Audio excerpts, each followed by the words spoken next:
Thank you so much, all my subscribers. I see your comments and I really appreciate it. Okay, I was just saying it at the front to make sure I don't forget to say that. Okay, appreciate all of you.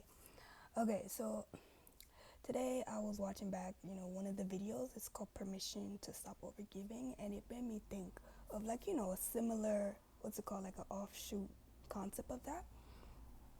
And it's that not everyone can hold you, right? It's kind of like the same idea that I introduced in the video, is that as much as you want to give, others must be able to receive, right? And if we zoom out from that concept, zoom out, there are lots of people in the world who experience life that way. Like, even though it can be a minority, there's still other people who experience life that way, in that, say you have, a big heart, or you're sensitive, or you're, what's it called, like a super empathic person. Not necessarily a whole empath, but or what's it called, a highly sensitive person, or or maybe you just had like a rough childhood or a rough few years, and now your nervous system is just calibrated that way, right? So there's some people who go through life and they experience the world that way, and it's a very lonely feeling, because it's like how you naturally want to function, or like your baseline does not match like outward society. It doesn't match the life that you live in.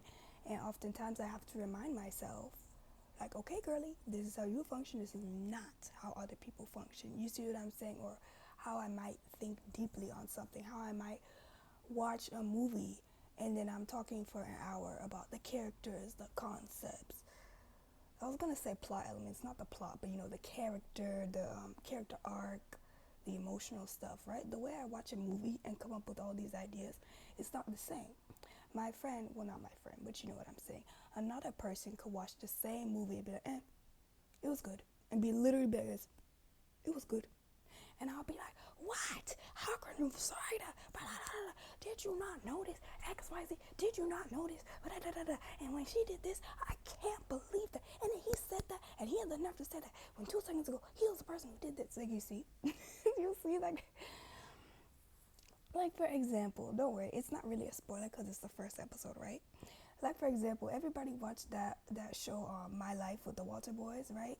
And nobody says how the boys are so disgusting to her. Like, the first day, you know what I'm saying? How they like put the the bleach in her shampoo or something, and whatever other little petty tricks that they did to her right on the first day, right? And I'm saying, like, that's an example of how some people are just different, bro. Some people have no fucking thoughts in their brain. Some people, and if you look at the heart is like this. The heart is empty. There's nothing in it. There is no substance, okay? Some people are hollow in their heart and in their brain. And it's not that people are made to be like this necessarily. I don't know, okay? Some people just don't stop to think. Some people just don't feel as much, right? But then it also makes you wonder, like, there is an extent to which that even seems possible, right? Because when you look at how some people would treat you, especially if you're like an emotional person, you're like, how does somebody look at me? It's the first time they're seeing me, and how do they come to the conclusion that they can treat me XYZ kind of way, that they can test me with a petty little XYZ? You see what I'm saying? Like, so I understand. I believe it's called cognitive dissonance, right? So anyway, just to ground things, I'm just saying, like, when you're kind of like an emotional person, it can feel isolating. It can feel lonely, because you feel like, or like, to other people it seems like you're always overreacting or making a big deal of things and stuff like that, when in reality you just see things and you just feel things, right, the way that other people don't. But it doesn't mean that your perspective is wrong or inaccurate or illogical or unfounded, because it's definitely most not unfounded. Everything I say has a point. Everything I say comes from somewhere, right? But I know that often people like me or like that are meant to feel that way. So it's just like, little mini, very mini reflection or reminder, like, it's okay to feel that way. I feel that way. I'm sure tons of other people feel that way. Yeah, I don't know. Like, maybe we'll have to invite one on the show. Maybe we'll have to invite one of them people who's done no self-reflection. We'll have to go examine their brain and see what's really in there. But it's because like, right, because you do wonder like how does that come to be? Because of course sometimes it's a defense mechanism, and there really is stuff in their brain. They just don't want to show it. You know what I'm saying? Or there really is stuff in their heart. They just train themselves from whatever traumatic event, TM. They just train themselves to not show it. But it's like what people don't realize is when you close off your heart like that, and then you come across another, feeling person, like deep feeling person, like, and then you put that stuff onto them, it's really like damaging and it's really hurtful, because then there's me who goes la la la la, walking along, just being myself, saying hi to people, and it's like toto. Like somebody's treating you like trash for no reason. You're like, what did I do? I just got here. Like, what did I do? Why are you mad at me? Like, why do you already have your mind made up about who I am and how I'm gonna serve you? Or why do you already have your mind made up that I must earn your respect? Like that's a concept I will never understand. Like why must it be earned? Because I am someone who treats every single person I come across with a baseline level of respect. No matter who they are, no matter where they come from, no matter where I seen them, how, why, when. Right, I would say, sure, anything above that, then maybe we could say they earn it. Which, for people like me, that's just not true. But anyway, yeah, I've never really understood that concept about respect being earned, or like humanity. Because in my perception, when they say respect must be earned, to me, what they're saying is humanity must be earned, or human decency must be earned. You see what I'm saying? And honestly, that should be the baseline. You shouldn't be auditioning. You shouldn't be jumping like a little toy to or a little puppet doing a whole big dance just so that people can treat you with basic decency. And I know everybody has a different definition of decency, but be that as it may, let's just leave it there. Yeah, so that's often why, what was I saying? Yeah, about respect must be earned. Yeah, I completely disagree with those kind of people, and those kind of people will always be my biggest up, if you will. Those are exactly the kind of people who, upon first meeting them, I instantly dislike them. And I may not be able to tell you why at the moment. I just know that my inner functioning at my core is completely mismatches their, inner functioning at their core. If that person is based on logic and I'm based on emotion, of course we're gonna clash, right? And not in a cute enemies lovers way, like in a literal fundamental values dissonance kind of way. I will never ever respect people who do not involve their emotions in their decisions, who do not consider their own well-being, who do not take into account how they feel about something. Because you know why? Because then they treat other people like that. They think, oh, other people must function this way as well. Other people must be likewise the same goal-oriented, bottom-line kind of person just like me. So they treat other people like that because that's how they treat themselves. Then they don't see anything wrong with it because they themselves are good with it. You see what I'm saying? Just like I always have to remind myself, girl, everybody is not like you. Everybody does not feel like you, right?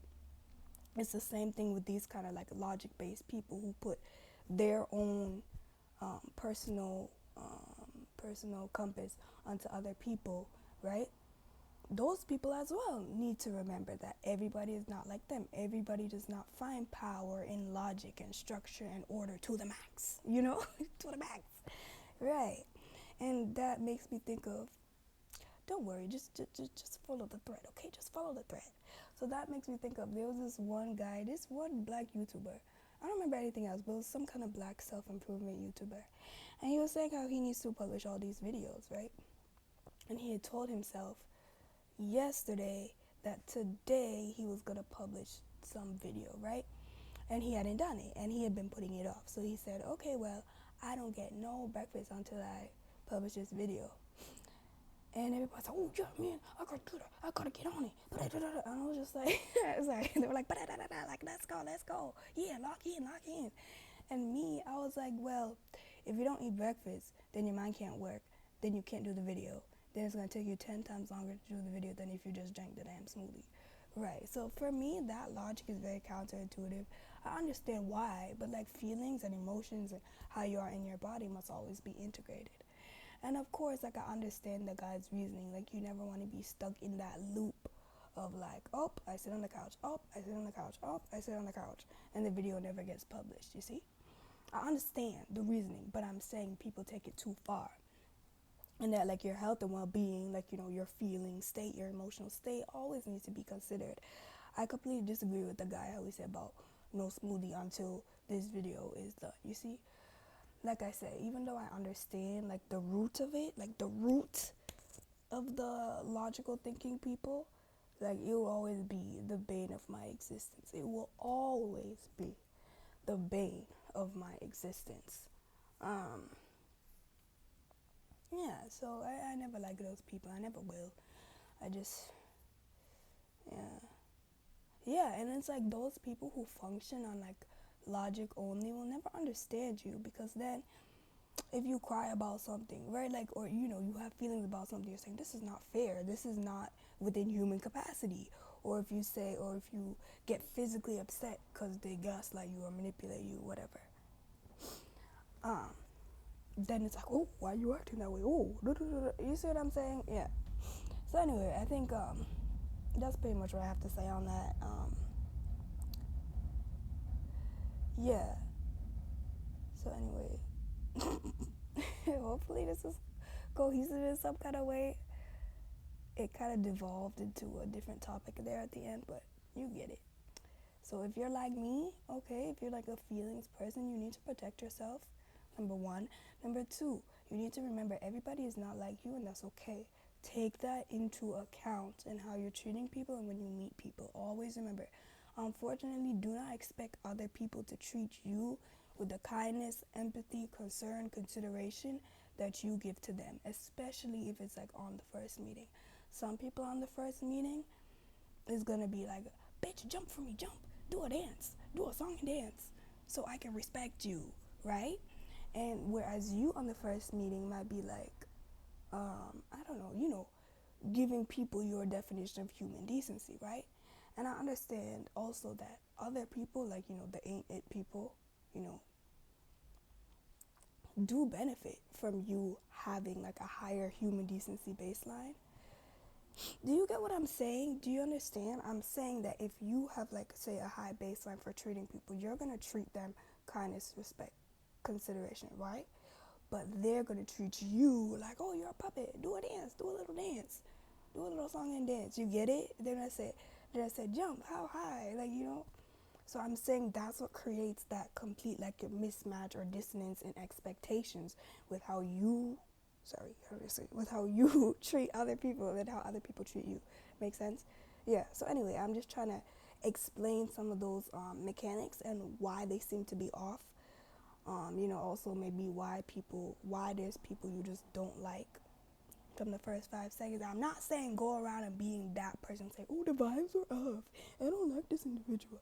No, I hate people like Anyway, this is getting off topic. I'm going to end it here. Be good to yourself, be kind to yourself, and always, always, always use that brain, okay? See you in the next one.